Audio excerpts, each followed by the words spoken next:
Bueno, yo creo que sin más vamos a comenzar. Le hemos dado varios intentos a Marcos para que se conecte, pero parece que está teniendo problemas y en aras de respeto del tiempo de todos ustedes, vamos a comenzar sin él. A nombre de él, a nombre mío personalmente, a nombre del instituto y a nombre de Vice y de CyberSource, le doy la bienvenida a todos a este webinar. Muchísimas gracias a todos por unirse, por regalarnos una hora de su tiempo y por permitirnos compartir con ustedes este estudio sobre prevención de fraude online que hemos hecho en América Latina. Marcos iba a hacer un poco esta introducción, así que voy a tomar un poquito de este rol de él al principio. Creo que ustedes conocen todos el instituto y conocen personalmente a Marcos. El instituto tiene una serie de iniciativas a nivel regional, uno de los cuales, o un capítulo, una de las verticales importantes de lo que el instituto hace es intentar educar a toda esta comunidad que nosotros representamos de comercio electrónico en la región sobre diferentes cosas que están aconteciendo en la industria y que les afectan a ustedes como comerciantes o como cualquier tipo de jugador que tenga algún rol en el mundo del comercio electrónico. En este caso en particular, lo que vamos a hacer es hablar sobre fraude online, que es una preocupación que todos ustedes deben tener, sobre la cual vamos a compartir algunos números y sobre la cual vamos a discutir como grupo algunas de las mejores prácticas, algunas de las cosas que estamos viendo regionalmente. Sus presentadores íbamos a ser los dos que ven en pantalla. Marcos Pueyrredón, presidente del instituto y además vicepresidente para América Latina de Vitex, y quien les habla, Guillermo Rospigliosi. Yo soy director general de CyberSource para América Latina. CyberSource es una compañía de Visa, como les voy a contar ahora con un poco más de detalle. Al final de la sesión vamos a tener tiempo, por supuesto, para preguntas y respuestas, pero el chat público siempre está ahí abierto. Si alguien quisiera dejar algún comentario o alguna pregunta, trataremos de ir respondiéndolo en el camino. Es difícil a veces mirar la pantalla, hablar y estar mirando el chat también, pero haremos algún esfuerzo porque así sea. Si alguien tiene algún problema para escucharme o tiene algún pedido o requerimiento especial, por favor déjenmelo saber a través del chat también.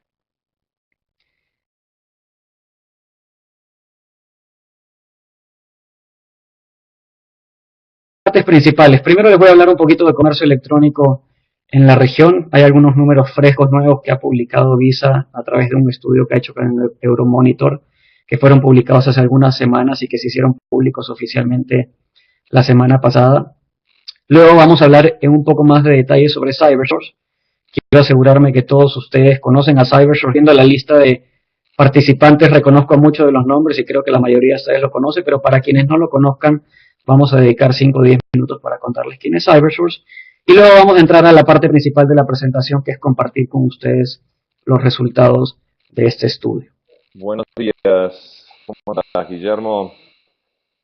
Después de Marcos Pueyrredón, ahora sí te escuchábamos.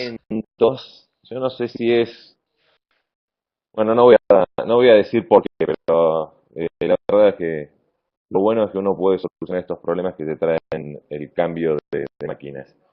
Primero, Sí, señor. disculpas por la demora, la verdad que las pruebas que hicimos al principio pensé que funcionaba con la máquina nueva que tengo, pero tuve que volver a otra máquina. Bueno, en nombre del Instituto Latinoamericano de Comercio Electrónico y de todo el equipo que hace posible que hoy estemos acá, quería agradecerle a Guillermo que se haya prestado como como experto y como líder del sector a compartir este estudio que hemos realizado en conjunto y principalmente las buenas prácticas que nos permiten a nosotros, ya sea como oferta, como proveedores de servicios o como estas empresas que hacemos posible que hoy el comercio electrónico en todos nuestros países esté creciendo, comparta sus conocimientos y básicamente este ciclo de conversando con los líderes de los negocios por Internet empezó ya hace 5 años y que viene en forma ininterrumpida realizándose con distintos invitados como Guillermo, que creo, Guillermo, que es la tercera vez que estás compartiendo con nosotros estos conocimientos y buenas prácticas, ¿no? En las sesiones pasadas han estado otras personas del equipo, ha estado Lee. Yo es la primera vez que lo hago personalmente y me encuentro extremadamente contento de hacerlo. Bueno, es una buena experiencia, Sí, como señor. verás. En los e-commerce y demás, muchísimas veces, como tú sabes. Como verás, estamos cada vez más sumando más personas. La verdad que estos ciclos han tenido mucho éxito y que los continuamos porque principalmente nos permiten lo que les comentaba al principio, compartir buenas prácticas. Y es posible gracias a empresas como Salesforce que tienen esa voluntad de ir mejorando la oferta, mejorando los servicios de apoyo. Nosotros tuvimos un evento ayer aquí en México DF, donde también nos dimos cuenta que cada vez hay que trabajar más en desarrollar la oferta para que podamos todos eh, seguir creciendo las tasas que venimos creciendo. La metodología de estos webinars es bastante sencilla. Tenemos una presentación disparadora que va a ser Guillermo. A partir de la presentación disparadora, yo voy a ir moderando las preguntas que ustedes vayan enviando con el chat público que tienen abajo. Está Paula, que me va a colaborar en hacer también un resumen de todas esas preguntas. Y después hacemos un panel al final de la presentación para poder ir respondiéndolas. Como somos muchos los que están participando del webinar, los únicos que tienen imagen y voz somos Guillermo y yo. Así que nuevamente, Guillermo, gracias por sumarte hoy y puedes empezar con tu presentación. Gracias a ti nuevamente, Marcos, y gracias principalmente a todos los que están participando. Placer poder escucharte, además de verte también a través de este medio. Así que, como les contaba, vamos a comenzar con la presentación, que haciendo un poquito de refresco de lo que estaba diciendo, tiene como 3 partes principales. Vamos a hablar un poquito de comercio electrónico en general en la región. Luego quiero contarles, para aquellos que no conozcan a Cybersource, quién es Cybersource y qué es lo que hacemos. Y luego la gran mayoría del tiempo lo vamos a dedicar precisamente a hablar sobre los resultados de este estudio, hablar sobre prevención de fraude online y contarles un poquito lo que hemos encontrado en este estudio que hemos hecho por tercera vez en la región. Si todo está funcionando bien, ustedes deberían estar viendo ahora una pantalla azul que dice prevención de fraude online en América Latina. Si no fuera así, avísenme a través del chat. Comencemos entonces, hablemos un poquito de comercio electrónico en la región. Les decía que este es un estudio que Visa acaba de publicar, está fresquito, recién salido del horno. Visa ha hecho un esfuerzo con Neuromonitor, como lo ha hecho en el pasado con otros jugadores, por tratar de medir y entender el tamaño del comercio electrónico en América Latina, lo cual a todos nosotros nos sirve para ver hacia dónde están yendo las tendencias, cuál es la tasa de crecimiento, cuáles son las principales rubros, categorías y países dentro de este mundo del comercio electrónico. Y los principales resultados los pueden ver ustedes en su pantalla ahora. En el 2014 se estimó que el comercio electrónico en América Latina fue de 47 mil millones de dólares y se estima que ese número va a llegar en el 2015 a 59 mil millones de dólares. Un número que sigue creciendo y sigue creciendo a tasas bastante aceleradas y que hacen este negocio, para todos los que estamos aquí en esta llamada y muchos otros en la región que participan de esta industria, pues un potencial cada vez más interesante. Lo que ven en el gráfico de la parte de abajo de la pantalla es la división por los principales países de la región, comenzando desde la 2 y yendo en sentido horario. En orden alfabético tenemos Argentina primero, representando el 14% del volumen, Brasil en segundo lugar, siendo aún el jugador más grande de la región, y por mucho con 43%, Colombia, Chile con crecimientos muy interesantes, poniéndolos respectivamente en 5 y 8%, México con otro 18%, el segundo país más grande en la región, y el resto de países que suman cerca de 38 países en América Latina, incluyendo el Caribe, Centroamérica y los otros países de Sudamérica, suman el otro 13%. Tenemos, viendo la lista nuevamente, invitados de muchos países, gente de Argentina, de Brasil, de Perú, de Colombia, gente que está fuera de la región también, de España, de Estados Unidos. Creo que este es un buen abrebocas y un buen pedazo de información para todos ustedes. Cada uno de estos países tiene sus propios retos, tiene sus propias oportunidades, y en las próximas semanas seguramente Visa irá publicando más información sobre este estudio y podremos ir ahondando en cada uno de esos países con un poco más de detalle. Sigamos al siguiente. Importante ver cómo el retail comienza a tomar una preponderancia cada vez mayor dentro del volumen de comercio electrónico de la región. Si miramos este mismo breakdown años atrás, hubiéramos visto que la categoría de viajes era mucho más importante. En algún momento en América Latina viajes representaba el 70 o 75% del volumen de comercio electrónico de la región. Por muchos motivos, la categoría de viajes ha sido una de las que más temprano adoptó el comercio electrónico, la categoría de viajes ha tenido una presión grande por márgenes, la categoría de viajes y lo que venden las aerolíneas y las agencias de viajes se prestan muy bien para ser ofrecidas a través del Internet. Pero nuevamente el mensaje principal aquí es que vemos un cambio interesante y comenzamos a ver al retail tomando una relevancia mucho mayor de la que tenía antes. No significa que la industria de viajes no crezca, la industria de viajes sigue creciendo mucho, pero el retail está haciendo catch up, está despegando, está explotando, y eso nos lleva a estos números que ustedes ven en su pantalla de 55% retail versus 45% de viajes. Hablemos un poquito ahora de CyberSource. Nuevamente, creo que muchos de ustedes ya conocen a CyberSource, pero para quienes no los conozcan voy a hacer un overview muy rápido de la compañía. Si tuviéramos que definir a CyberSource en una línea, CyberSource es el líder global en procesamiento de pagos o Payment Gateway para quienes están más familiarizados con la terminología y con prevención de fraude en canales no presenciales. Somos una compañía que se enfoca básicamente en ofrecerle a comercios soluciones de procesamiento de pagos y de prevención de fraude en canales no presenciales. Esos canales no presenciales son hoy día principalmente comercio electrónico, pero atendemos también transacciones móviles, transacciones en IVR, en kioscos, en cualquier canal no atendido. Y estamos comenzando a movernos también ahora hacia canales presenciales para poder ofrecerles a todos ustedes esa experiencia de omnicanalidad que ustedes como comercios y los clientes compradores demandan.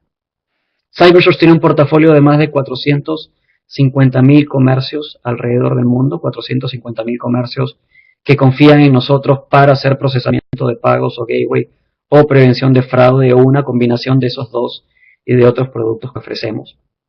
Para que tengan una idea de las dimensiones de la compañía, mientras vemos a Marco haciendo ahí un pequeño Dancing on the Moon como Michael Jackson, debemos retrocediendo, Marcos. Si supieran lo que decía que para conectarme, entenderían, pero no voy a interrumpirte para que no pierdas la concentración. No voy a preguntar más que eso, tranquilo. Les decía, para que tengan una idea de la dimensión de la compañía, CyberSource procesó en el 2013 un poco más de 276.000 millones de dólares de volumen de comercio electrónico, y eso vino de un poco más de 6.500 millones de transacciones. Hoy por hoy procesamos una de cada 4 transacciones en Estados Unidos y más o menos una de cada 10 a nivel global. Y para ponerlo en dimensión y en comparación con nuestra región, esos números o volúmenes que procesó CyberSource en el 2013 representan más o menos 5 veces el volumen de comercio electrónico de toda América Latina.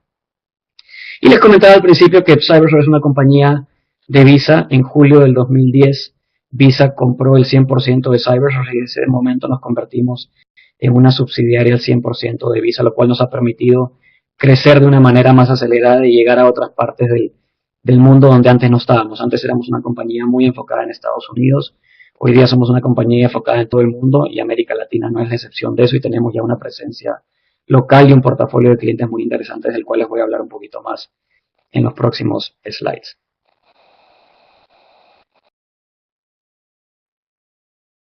Entrando en un nivel más de detalle, y no vamos a hacer más hincapié que esto sobre lo que hace CyberSource, creo que la mejor manera de imaginarse a CyberSource es viendo este flujo o estos diferentes jugadores que tenemos en la industria. Si miran en la parte inferior izquierda de la lámina, tenemos a los comercios, a todos ustedes que están en esta llamada, tratando de concretar transacciones de sus clientes.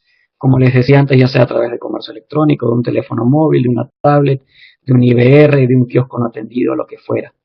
En el extremo superior derecho tenemos a los adquirentes o a los medios de pago alternativos o a las redes de pago, como les quieran llamar, a las cuales los comercios necesitan mandarle cierta información para que una transacción pueda ser procesada y puedan recibir el dinero en su cuenta y despachar un producto, que es lo que queremos hacer. CyberSource está situado en el medio entre estas dos puntas. Básicamente lo que tratamos de hacer es facilitar ese vaivén de información entre los comercios y los medios de pago, los procesadores, los adquirentes, para que esas transacciones puedan ser realizadas y pueden ser realizadas de manera segura. Y eso lo hacemos principalmente a través de 3 verticales de productos y servicios, que son las que ustedes ven en su pantalla. Procesamiento de pagos o Payment Gateway es una, prevención de fraude, sobre lo cual vamos a hablar mucho ahora, es la segunda, y seguridad es la tercera. Un poco con seguridad nos referimos a tratar de quitar el riesgo que tienen hoy día los comercios de almacenar información sensible, datos de clientes, datos de tarjetas de crédito, que nosotros CyberSource podemos hacer en nombre de ustedes. Entonces este es un poquito de lo que hacemos.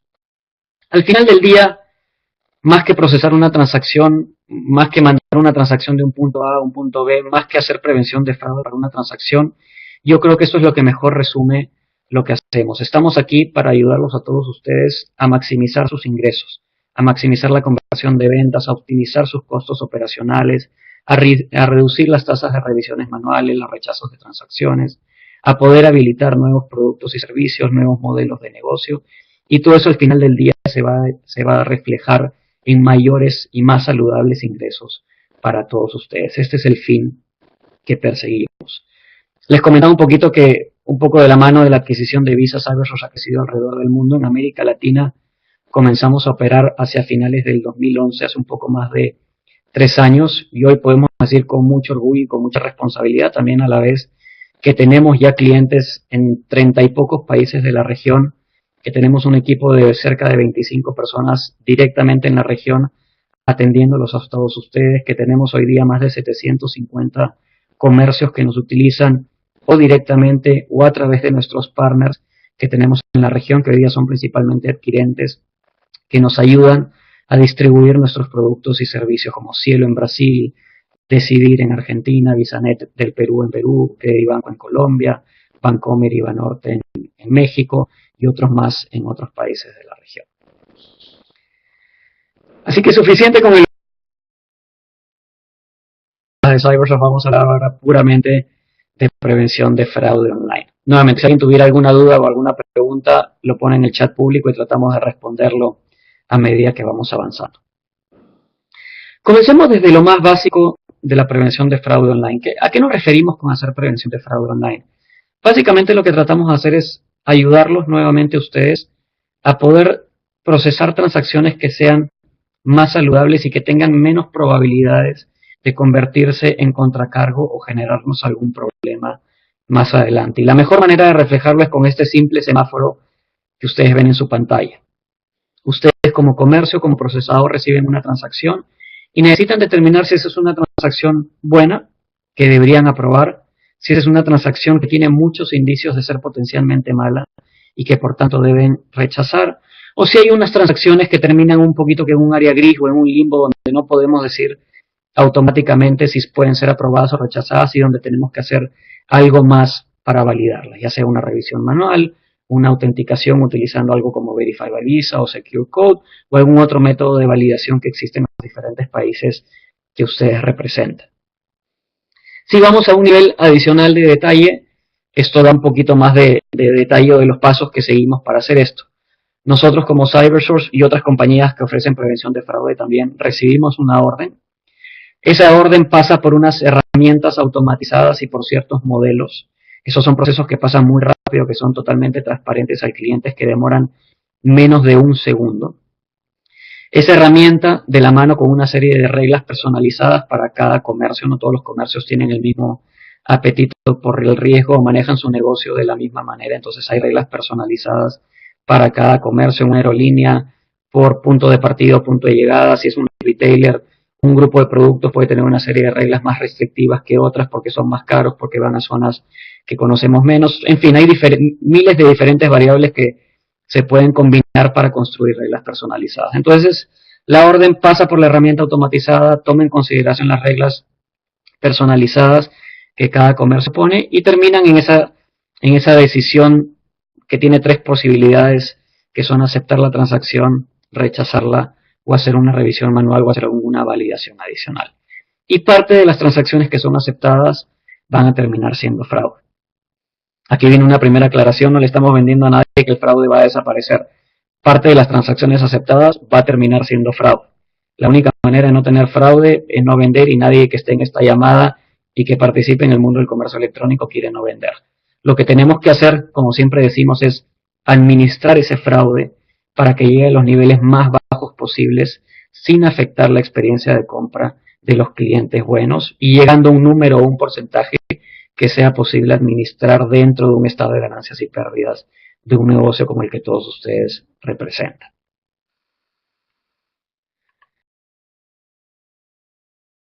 Los números que les voy a mostrar a continuación vienen de este reporte que Marcos les contaba y yo les contaba al principio, que venimos haciendo como CyberSource Visa y con el instituto por tercera vez en el 2014. Hicimos un primer estudio en el 2012, un segundo en el 2013, un tercero en el 2014 y el objetivo es continuar con este estudio anualmente para poder compartir con todos ustedes cifras frescas de lo que está pasando en este mercado. En otras partes del mundo, CyberSource ya hacía este estudio. En Estados Unidos lo hacemos hace 13 años, en Europa lo hacemos hace 8 o 9 años. Y en América Latina, cuando comenzamos a operar hace 3 o 4 años, nos dimos cuenta que no había información de este tipo a disposición de todos los que tenemos interés en saber qué pasa en términos de prevención de fraude con el comercio electrónico en la región. Así que nos embarcamos en este proyecto muy interesante con Marcos y con todo el equipo del instituto y con todo el equipo de CyberSource y dijimos, vamos a hacer esto en América Latina, ¿por qué no? Vamos a darle a todas las personas que tienen un rol y que juegan este juego de los canales no presenciales del comercio electrónico información relevante para que ellos puedan evaluar mejor la performance de su negocio y puedan entender mejor qué cosas pueden hacer para administrar mejor su negocio en lo que respecta precisamente a prevención de fraude online y administrar transacciones de una manera más inteligente. Lo que ustedes ven ahora es participante. Tenemos 3 diferentes variables aquí. Lo que ven en verde representa el tamaño de comercios. Tenemos representación muy rica en términos de tamaño de comercios, de países y de industrias, como ustedes pueden ver aquí.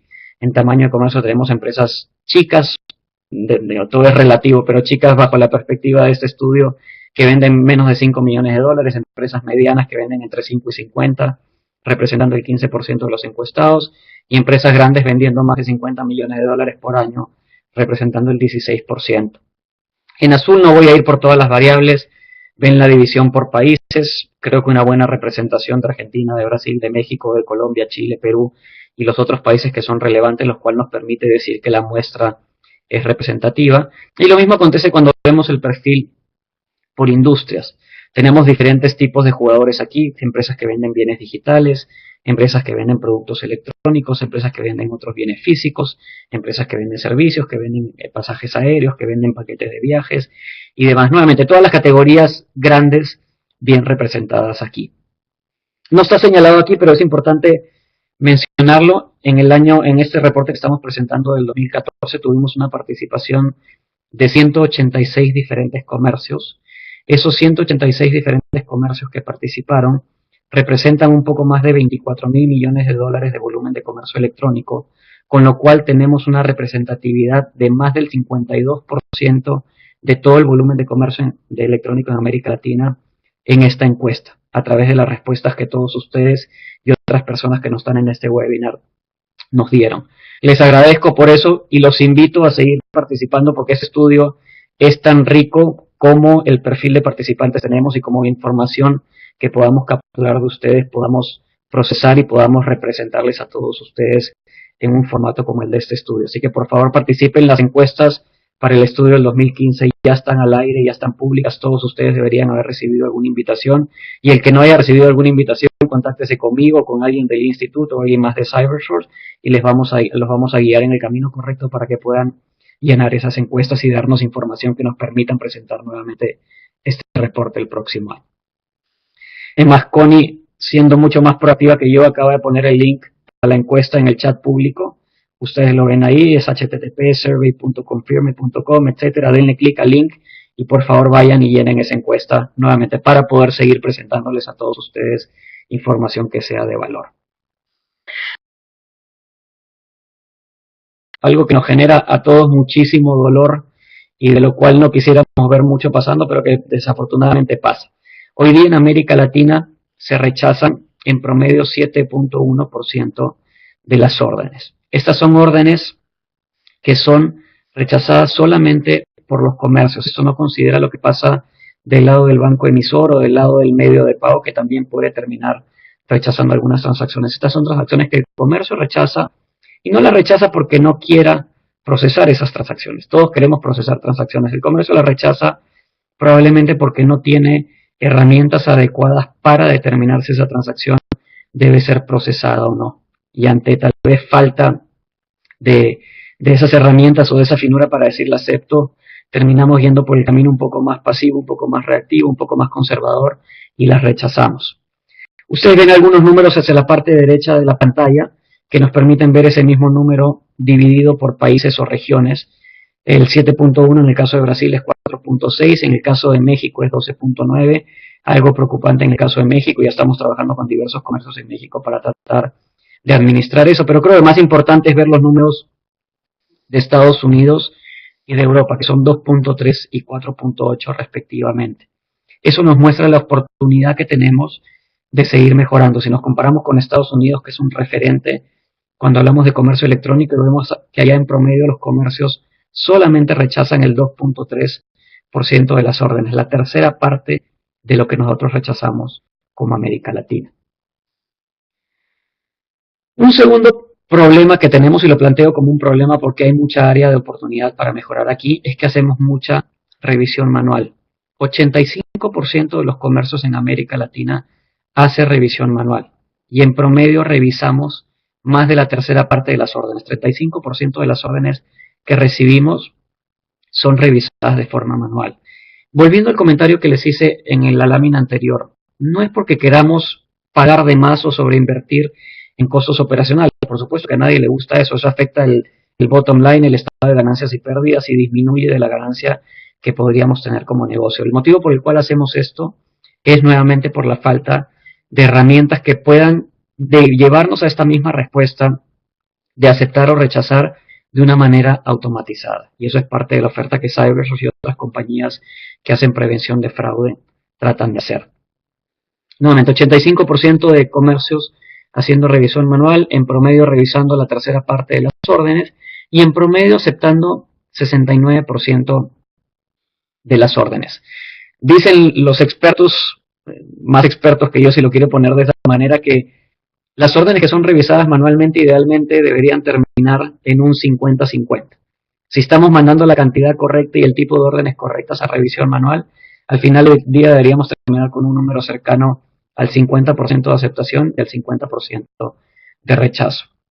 Si aceptamos muchas de las órdenes que van a revisión manual o rechazamos muchas de las órdenes que van a revisión manual, significa que muchas de esas órdenes podrían haber sido decididas de forma automática, sin incomodar la experiencia de compra del cliente, sin demorar la confirmación de esa transacción y sin tener que invertir en alguien en el back office llamando a un cliente buscando más información, lo cual resulta bastante costoso.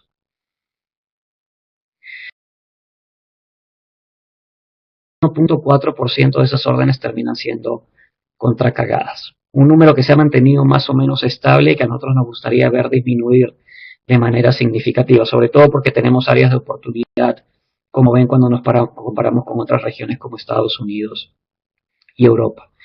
Una salvedad siempre importante que hago cuando presentamos este número es explicarles que este número representa un promedio lineal de todos los comercios que participan en la encuesta. Es decir, todos los comercios, así vendan $1,000 o así vendan $10 millones, pesan lo mismo al momento de promediar la información de contracargos o fraude que nos han dado. Si este número lo presentáramos como un promedio ponderado, es decir, donde cada comercio tiene el peso representado por su volumen de comercio electrónico, este número disminuiría más o menos a la mitad, disminuiría un poquito más de 0.7%.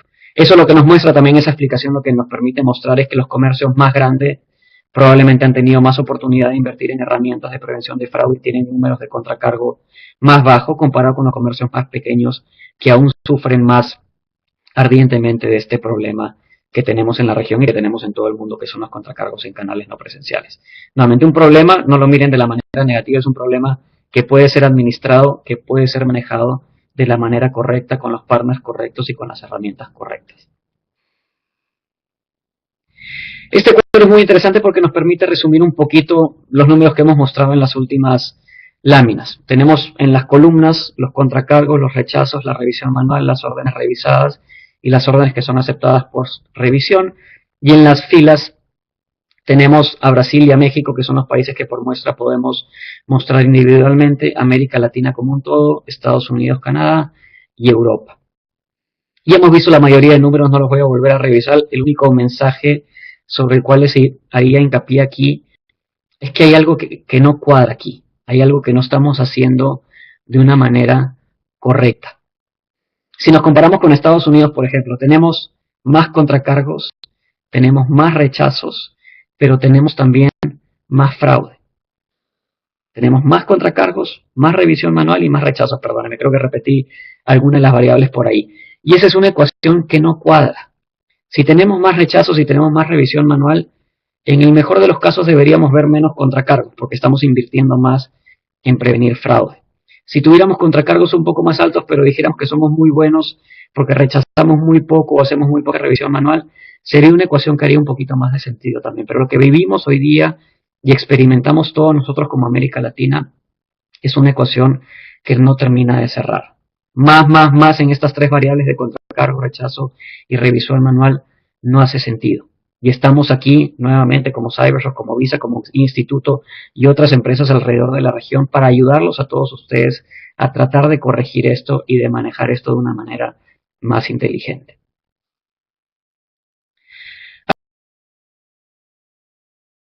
En canales nuevos fuera del comercio electrónico, que es un tema que comenzamos a ver con mucho más interés de todos ustedes, porque todos comenzamos a vender más a través del móvil, a través de la tablet, a través de otros canales que no son necesariamente comercio electrónico. Lo que ven en las bolitas, en las burbujas, son los porcentajes de fraude por diferentes canales, 1.1 para comercio electrónico, website, 1.2 para call center y 1.7 para transacciones a través del móvil.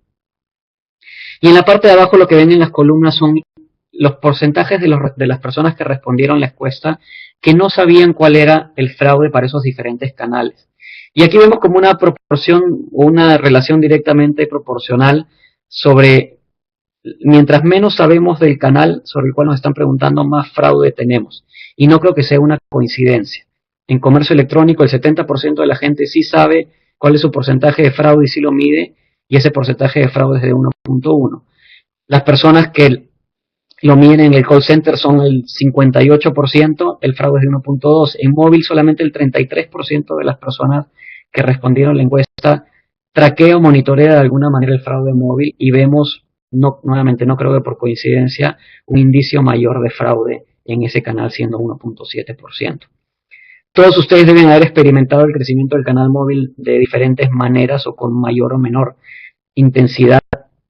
Es interesante contarles de la perspectiva de Cybersource que desde el 2012, donde veíamos más o menos 3% de las transacciones viniendo a través de móviles, hasta el cierre del 2014, donde estamos viendo más del 15% de las transacciones viniendo a través del móvil o a través de una tablet, ya no necesariamente a través de nuestro sitio tradicional en internet que podemos ver a través de un computador o una laptop.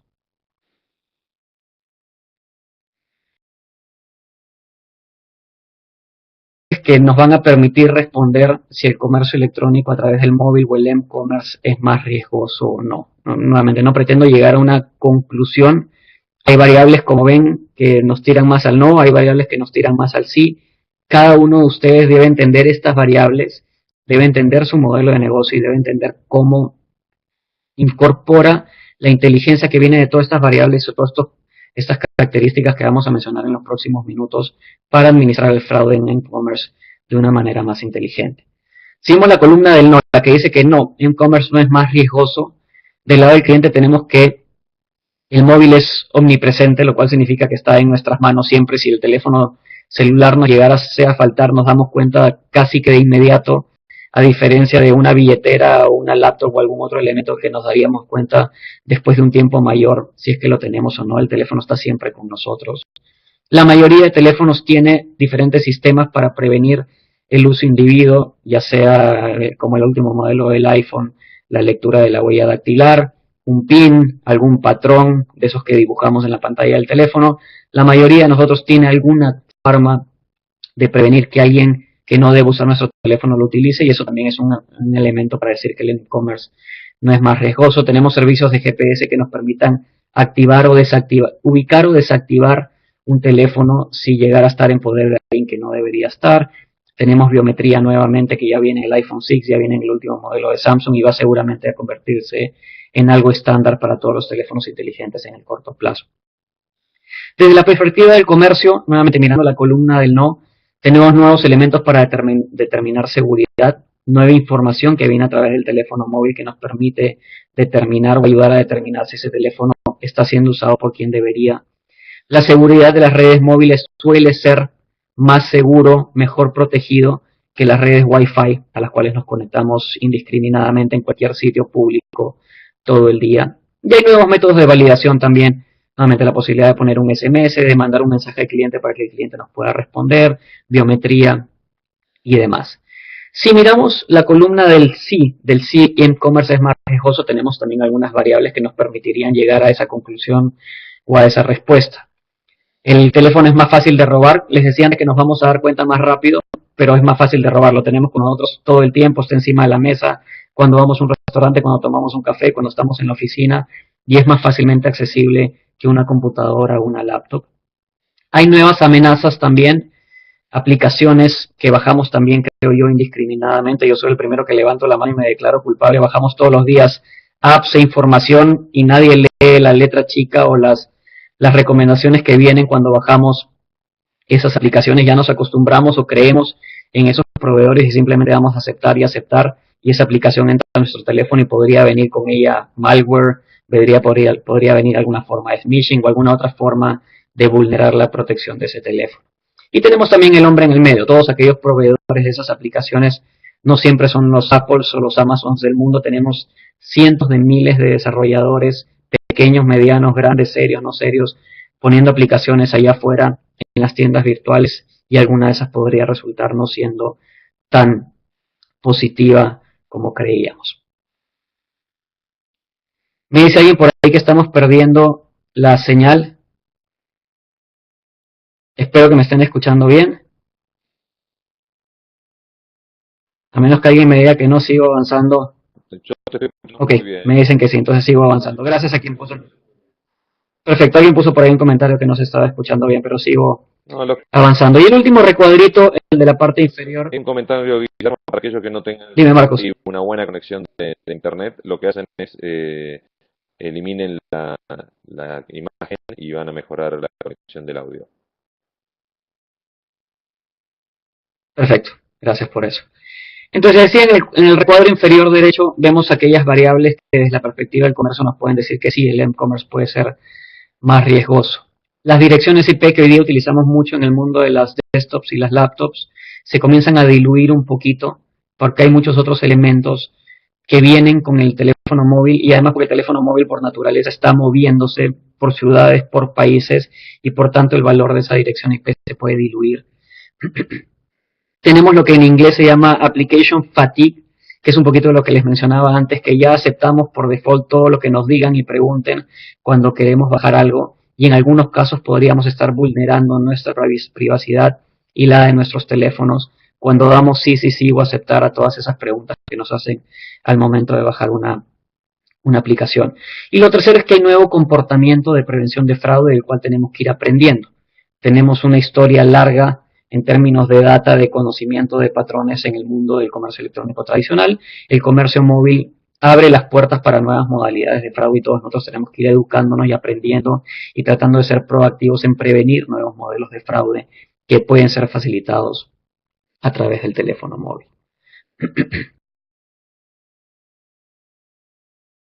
Las estrategias de prevención de fraude de los comercios.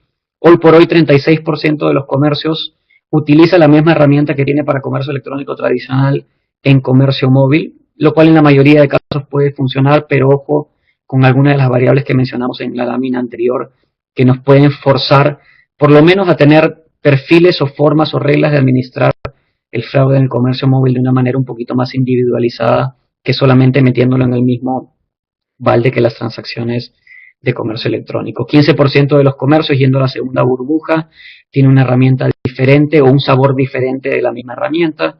45% de las personas que respondieron la encuesta no hacen prevención de fraude en canal móvil, lo cual es un punto de alerta nuevamente, dado que se está convirtiendo en un canal de venta mucho mayor para todos nosotros.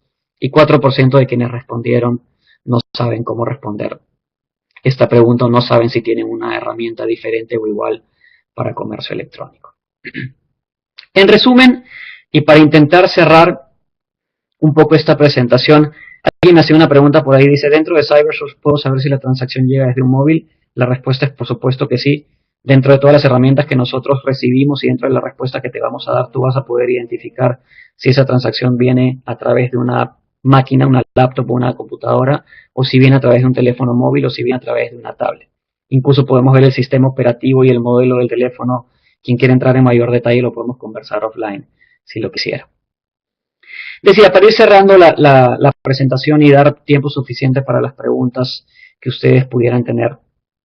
Tenemos, como podemos ver en los números, una gran oportunidad como región para seguir mejorando la manera en que administramos y prevenimos fraude. Podemos fortalecer nuestras operaciones de administración de fraude. Podemos dar mejor seguimiento y medición a aquellos KPIs o indicadores clave de negocio. Una de las cosas que más nos sorprende cuando hacemos esta encuesta de prevención de fraude es que cerca de la mitad de las personas que responden la encuesta no saben cuál es su porcentaje de contracargos o cuántas transacciones rechazan o cuántas transacciones mandan a revisión manual. Si no sabemos lo que está pasando con nuestros negocios, es difícil decidir qué queremos hacer o cómo queremos mejorar. ¿Cómo sé que quiero administrar mejor el fraude o que quiero reducir mis órdenes revisadas manualmente si no sé cuál es ese número o no sé cuál es ese punto de partida? Entonces, para quienes ya lo estén midiendo, podemos tener conversaciones un poco más profundas. Para quienes no lo estén midiendo, la primera tarea es comencemos a medir esos indicadores clave. Trabajen con sus equipos de IT, con sus desarrolladores, para que puedan proporcionarles esa información que sea el punto de partida para determinar cómo mejoramos las diferentes métricas que evaluamos. Alguien por ahí me pregunta cuáles son esos indicadores. Te diría que son los tres principales que hemos visto ahora, que son contracargos, rechazos y revisión manual. Ahora, cuando comenzamos a entrar en mayor profundidad, podemos comenzar a medir otros indicadores, podemos comenzar a medir esos indicadores por país, por tipo de negocio, por vertical de productos que medimos, pero comencemos por lo menos por tener esos tres bien mapeados y creo que ya es un punto de partida. Cuando hablamos de revisión anual podemos medir KPIs, nuevamente por país, por revisor manual, porque cada uno tiene una performance diferente. Podemos ahondar en KPIs muchísimo, pero por lo menos, como les digo, comencemos con la tarea de tener esos tres de rechazos, revisiones manuales y contracargos bien medidos. Tenemos oportunidades de adoptar herramientas de prevención de fraude adecuadas, trabajar con socios correctos. Nuevamente les hablé un poquito de CyberSource, de los diferentes partners con los que trabajamos en la región. Podemos ser nosotros, pueden ser otros. Hagan un esfuerzo por buscar quién es ese partner adecuado para ustedes que les pueda permitir tener una solución que les permita nuevamente administrar de manera adecuada su negocio. Y esto al final del día lo que les va a permitir, regresando al principio de la presentación y al fin que persigue CyberSource trabajando con todos ustedes, lo que nos va a permitir es aumentar precisión en rechazar, es decir, rechazar menos y hacer menos revisión anual, reducir contracargos y por ende reducir costos operativos y por ende poder remostrar a nuestros jefes o a los dueños de la compañía una mejor performance en nuestro canal de comercio electrónico, aumentar las ventas online, que es lo que todos queremos, mejorar la conversión y principalmente, y creo que engloba todo lo anterior, mejorar y mantener una experiencia de compra que sea positiva para el cliente. El cliente quiere comprar algo y va a encontrar la manera de hacerlo, sea con ustedes o sea con alguien más. Démosle las facilidades al cliente y démosle una experiencia de compra que sea limpia, que sea saludable, que sea rápida y que sea segura y que tenga los menores pasos posibles para que ese cliente compre con nosotros, se sienta satisfecho y regrese a comprar con nosotros, que es lo que más nos interesa. Así, sección de preguntas y respuestas. Marco, no sé si tú quieras comenzar con alguna pregunta o si has recibido algunas preguntas por fuera. Yo quedo aquí a disposición de todos ustedes para responderlas. Primero, muchas gracias, Guillermo, muy claro y la verdad, gracias por cumplir con los tiempos. Una aclaración para todos los que nos están participando de este webinar. Los materiales, ya sea la presentación como este webinar, va a estar on demand. Una vez que terminemos el mismo, ustedes ya pueden bajar la presentación, tienen a mano derecha superior una opción para bajar la presentación y a su vez van a recibir una encuesta que una vez que respondan la encuesta van a poder recibir los enlaces a los materiales y al video que quedó on demand. Creo que es muy importante que tenemos que aclarar es... Perdóname que te interrumpa, Marcos. Connie acaba de poner el link para el reporte de fraude para quien no quiera bajar. Nuevamente tiene estos números y mucho más, con muchísimo más detalle. Así que denle clic a ese link y van a poder encontrar el reporte de fraude en inglés, español y portugués. Exacto. Y participen de como está participando, compartiendo Connie de la nueva encuesta que estamos haciendo para este 2015.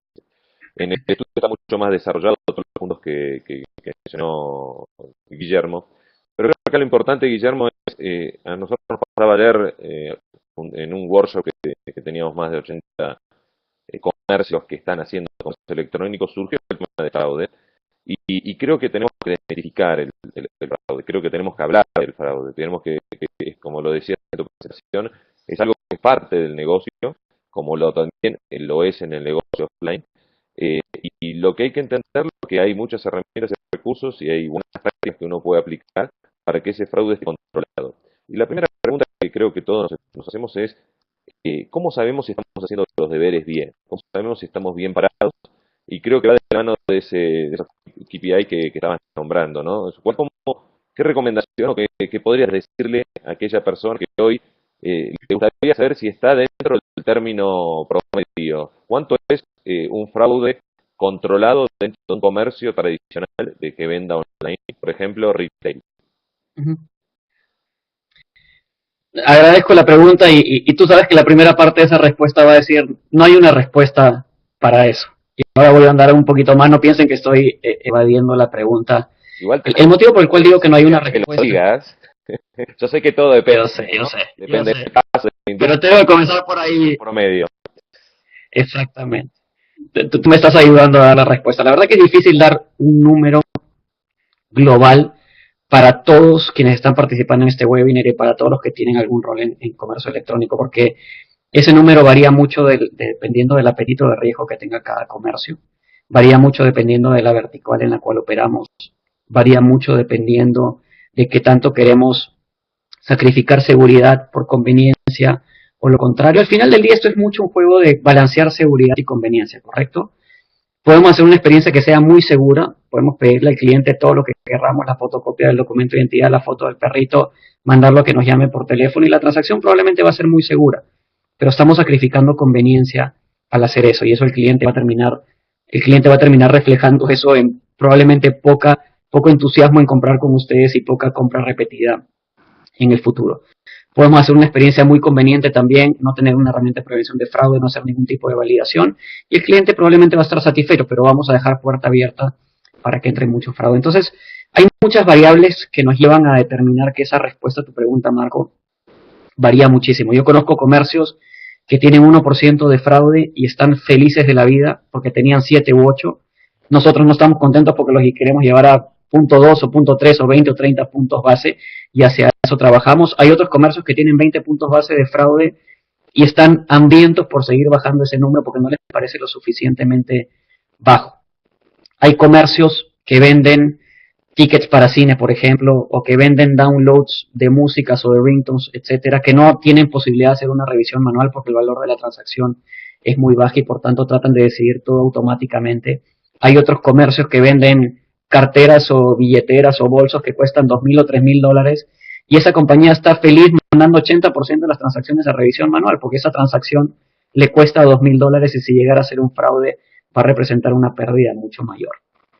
Habiendo dicho todo eso, creo que si miramos los resultados de la encuesta, miramos un poquito de la performance de los clientes que están un poquito avanzados, yo les diría que un promedio de fraude por debajo del 0,5% y una sumatoria de transacciones revisadas y rechazadas que sumen no más del 10%, ya son números más o menos buenos.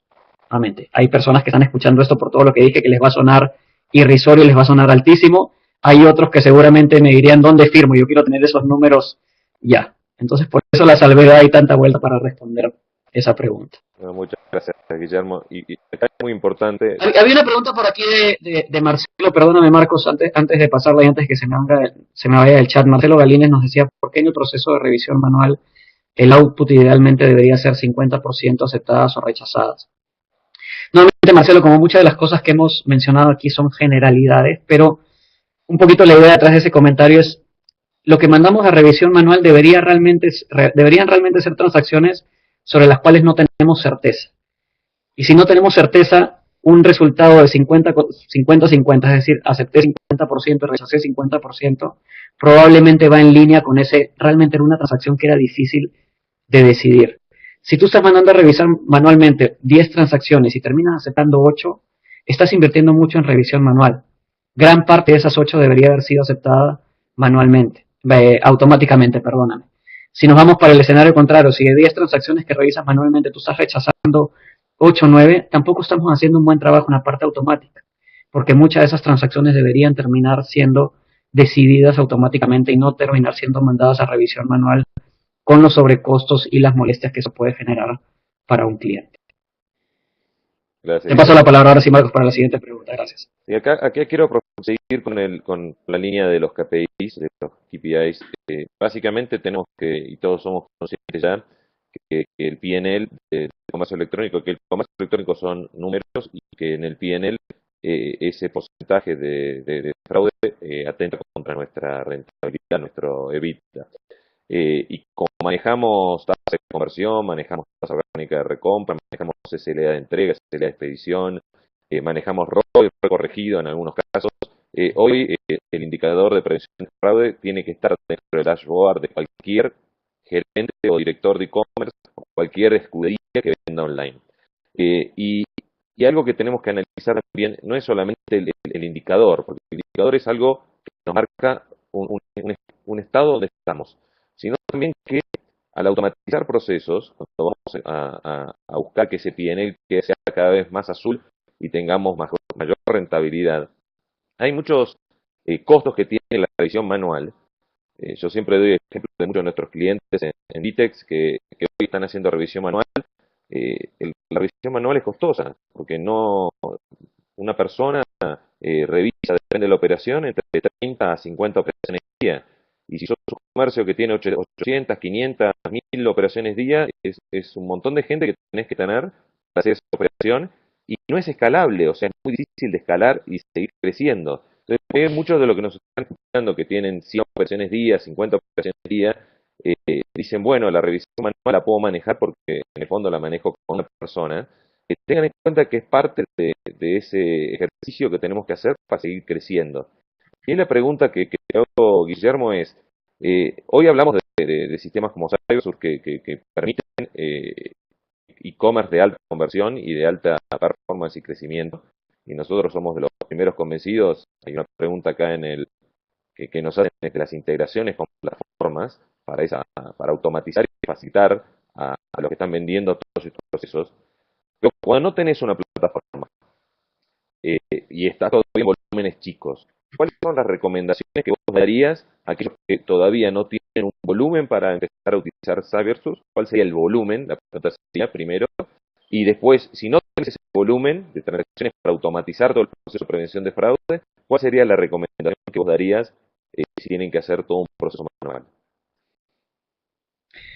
Gracias por la pregunta, muy válida. Lo primero que les diría es, creemos, obviamente por razones obvias, tal vez nuestro portafolio de clientes esté hoy día un poco más tirado hacia los comercios grandes, que son quienes han tenido mayor interés en trabajar con nosotros y quienes tienen la capacidad, como tú decías, de implementar una solución como esta. Pero idealmente estamos encontrando y vamos a seguir encontrando caminos para que la solución de CyberSource y nuevamente otras allá afuera puedan llegar a todos los comercios, sean grandes, medianos o pequeños. Una de las razones principales por las cuales trabajamos muy de cerca con compañías adquirentes o con payment gateways, nuevamente como Decidir en Argentina, como Braspac en Brasil, como Yatai en Colombia, como Vitex en Brasil también y ahora con planes de expandirnos en otros países de la región, es porque queremos que ustedes nos ayuden a distribuir estos productos a todos los comercios en la región. Ese comercio no necesariamente tiene que desarrollar una integración con Cybersur, no necesariamente tiene que tener una integración directa con nosotros ni firmar un contrato con nosotros, sino que a través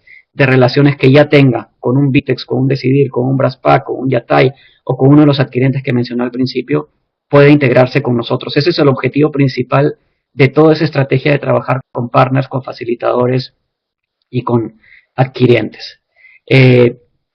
Habiendo dicho eso, habrán comercios que no encontrarán el camino para llegar a conectarse o llegar a utilizar herramientas como esa. Les diría, comiencen por lo básico, descarguen el reporte, vean los números ahí, en ese reporte se explican un poco de las mejores prácticas también, y comiencen a tomar pasos básicos para administrar el fraude. Ustedes cuando reciben una transacción, así sea un comercio chiquito, tienen elementos de información. Saben quién es el cliente que está comprando, saben con qué medio de pago está pagando, tal vez puedan llegar a ver cuál es la IP de ese cliente o de dónde está viniendo. Entonces comiencen a jugar con esa información y comiencen a crear alguna inteligencia muy básica que les permita manejar y administrar ese número de órdenes pequeñas que tienen. Muy importante lo que diga Marcos también, la solución, porque hoy día procesamos pocas órdenes y tenemos una persona que puede hacer revisión manual, no es mandar toda esa revisión manual, porque si hoy día tienen 10 transacciones, mañana van a tener 100 y en 2 años van a tener 1000 y en 5 años ojalá tengan 1.000.000 de transacciones y no hay manera de escalar eso porque es extremadamente costoso. Entonces, desde chicos, acostúmbrense a comenzar a pensar en procesos automatizados. ¿Cómo elimino esa transacción que se fue a revisión manual? ¿Cómo pongo alguna lógica básica en mi sistema que me permita validar al cliente sin necesidad de incomodar a ese cliente? Comencemos por ahí y comencemos nuevamente, como dije y como dijiste tú también, por medir y por tener alguna idea de cuáles son esos KPIs que tenemos hoy día. Pongámoslos en un dashboard, pongámoslos enfrente de nosotros y eso nos va a poner un punto de partida sobre el cual podamos mejorar.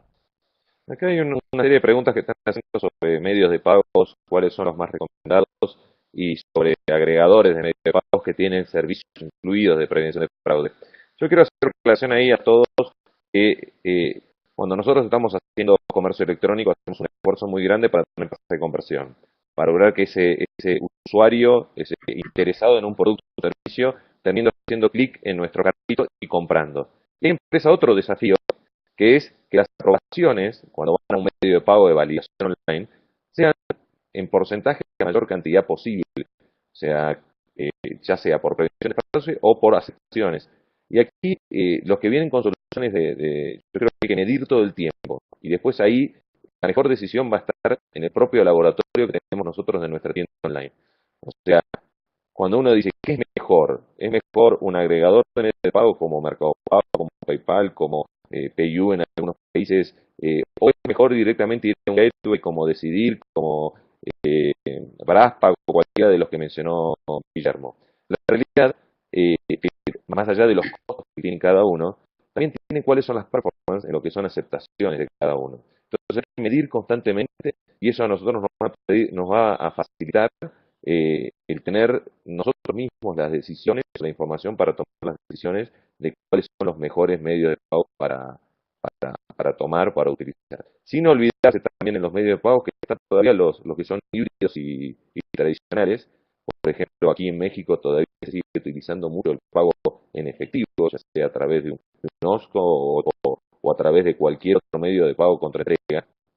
Entonces, hay que ir llevando al consumidor en esa migración de generación de confianza y de ir incorporando medios de pago que son más eficientes y más económicos para nosotros.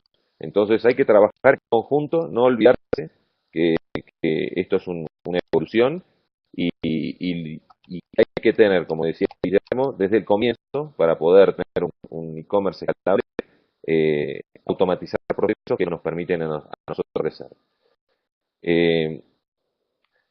Vamos a ir cerrando ya el panel de preguntas. Tenemos un par de preguntas que están haciendo, pero Guillermo, quisiera que explicaras un poquito más el tema de falso positivo y falso negativo, ¿no? Yo creo que hay mucha gente que se termina confundiendo, por lo menos no entiende cómo es el concepto de falso positivo y falso negativo y cuándo aplicarlo. Déjame hablar si quieres un poquito del falso positivo. Creo que todos lo entendemos más o menos bien, pero para quien no, falso positivo básicamente lo que trata de reflejar es cuando aprobamos a un cliente que termina siendo un contracargo. Eso es lo que llamaríamos un falso positivo. Otra manera de verlo es cuando rechazamos a un cliente que es bueno porque creemos que los indicios de esas órdenes o de esa orden que está entrando de ese cliente no son positivos. Es decir, un cliente bueno, saludable, que probablemente no vaya a resultar en un contracargo, lo terminamos declinando porque la herramienta nos dijo que deberíamos declinarlo. Y eso genera una serie de sinsabores de parte del cliente porque es una experiencia de compra que no es de lo más fina, ¿no? Centrándome en ese último punto, la primera parte creo que es clara. Hay transacciones que nosotros aprobamos y que terminan siendo fraudulentas. Siempre alguna se va a pasar nuevamente. La única manera de no tener fraude es no vender y no queremos hacer eso, pero podemos acotar ese número muchísimo. Déjenme enfocarme más en el segundo escenario, que es el cliente bueno al cual rechazamos.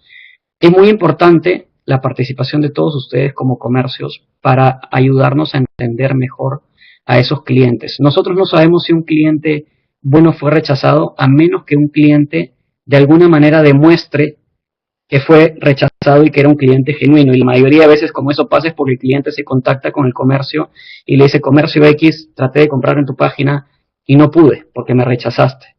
No hay una forma automatizada de medir el falso positivo o el falso negativo. Los contracargos los podemos medir obviamente de manera automática, pero aquellos clientes a los cuales rechazamos que podrían haber sido transacciones genuinas, no tenemos cómo medirlo de forma automatizada, a menos que tengamos alguna forma de capturar ese feedback del cliente por algún otro canal o por algún otro medio. Y nuevamente es importante que ustedes den retrospectiva, retroalimentación a su proveedor de prevención de fraude, sea CyberSource, sea otros, cuando eso pase, porque eso nos permite modelar mejor las herramientas para que esos casos no vuelvan a suceder. Otra manera de tratar de evitar esas situaciones es creando lo que se llama como modelaje positivo también. Hoy día la mayoría de herramientas de prevención de fraude trabaja con modelaje negativo, es decir, tratamos de encontrar elementos que nos muestren que esa transacción puede ser fraudulenta y por ende la rechazamos. Hay otras formas de hacer modelaje positivo y de poner a clientes que son buenos o que tienen un perfil parecido a los clientes buenos en una lista positiva o por un canal diferente para que menos transacciones sean rechazadas. Perfecto, gracias Guillermo. Bueno, para ir finalizando, creo que por último, yo creo que en estos casos que estamos hablando de medios de pago, de sistemas de prevención de fraude, lo importante es que ya estamos teniendo en toda la región, y eso es una de las cosas que yo más valoro, que hoy hay opciones como CyberSource que teníamos disponibles que antes no teníamos, y es parte de ese crecimiento y maduración que necesitamos como oferta y como servicio de apoyo para la oferta, en este caso CyberSource, brindando servicios de apoyo para mantener y seguir creciendo, como mostrabas bien en las diapositivas al principio, estas tasas de crecimiento que estamos teniendo como sector. Desde el punto de vista tuyo, ¿qué consejo le darías a aquellos que todavía no están invirtiendo lo que tienen que invertir o no están dando, principalmente retailers que hoy podrían estar acompañando más el crecimiento del comercio electrónico y no lo están haciendo porque ponen los clásicos mitos y creo que el tema de medios de pago, el tema de prevención de fraude y el tema de la logística son esos mitos que los venimos escuchando como un déjà vu en distintos mercados y que son una realidad y que hay que trabajarlas. ¿Qué recomendaciones les darías a todos ellos? Mira, Marco, yo creo que mencionas tres grupos importantes de mitos que hemos visto en la región. Hablando particularmente de prevención de fraude, que es un poquito lo que está más cercano a estas presentaciones, tú siempre usas una palabra que es interesante, que es desmitificar, y ese es un concepto que todos tenemos que llevar adelante en nuestras organizaciones. Nuevamente, acostumbrémonos, el primer paso para eso creo que es acostumbrémonos a hablar de fraude de una manera educada. Volvemos al tema de los APIs, volvemos al tema de entender cómo funcionan nuestras operaciones. Si no podemos tener nosotros como responsables de estos negocios una conversación articulada sobre cómo administramos fraude o qué impacto tiene el fraude en nuestras organizaciones, es difícil que podamos hacer que la organización se mueva en cierto camino. Entonces, comencemos por medir, comencemos por educarnos y comencemos por tener las conversaciones de forma adecuada. Tomemos al toro por las astas, como se dice. El fraude es un problema, pero es un problema, y lo demostramos todos los días, que manejado de la manera correcta puede ser administrado. El que tenga miedo al fraude, quiera taparlo, quiera evitarlo, no quiera discutirlo, está por el camino equivocado, creo. Nuevamente, aceptémoslo, entendámoslo y trabajemos con los partners adecuados para administrar y llevar ese número a lo que haga sentido para nuestro negocio. Vuelvo a la pregunta que hizo Marco, no hay un número mágico para todos, hay un número mágico o cercano a mágico para cada uno de ustedes, y tienen que entender ustedes también cuál es ese número, porque si no, trabajamos sin un rumbo. Siempre tratamos de hacer un paralelo con lo que pasa en el mundo del retail, ¿no? En el mundo del retail, si son una tienda por departamentos, por ejemplo, tienen personal de seguridad, tienen cámaras, tienen sensores en las puertas, y al final del día igual hay uno que otro artículo que termina siendo sacado de la tienda sin ser pagado. Y todos en la organización, independientemente del rol, asumen eso como parte de la naturaleza de hacer negocios, parte de costos o bienes perdidos, y va a ir en el P&L, en el estado de ganancias y pérdidas, como decía Marco, como una línea al final que dice productos robados o productos no recuperados o como le quieran llamar. Exactamente lo mismo pasa en comercio electrónico, la conversación no tiene por qué ser diferente.